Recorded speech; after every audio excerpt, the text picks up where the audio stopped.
ও মা গো, কত সুন্দর ডিম! আমি নিয়ে চলে যাই। এই দাঁড়া বলছি, বদমাস বিল্লি, না হলে তোর মাথাটা ফাটিয়ে দিব। আগে তো ধরে দেখাও। এই ডিমগুলোকে দিয়ে আমি ছানা ফোটাবো, তারপর আমি বড় লোক হয়ে যাব। হা হা হা। আমার ছোট ছানাদের জন্য ভুট্টা চুরি করে নিয়ে যাচ্ছি। এই বেটা দাঁড়া বলছি, দাঁড়া।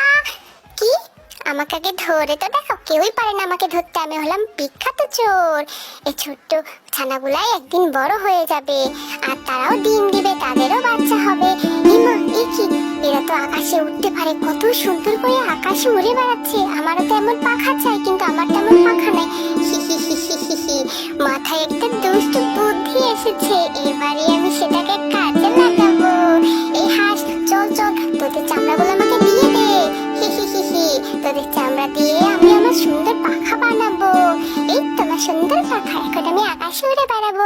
আকাশে বাতাসে চল, সাথে উড়ে চল, হাই হা।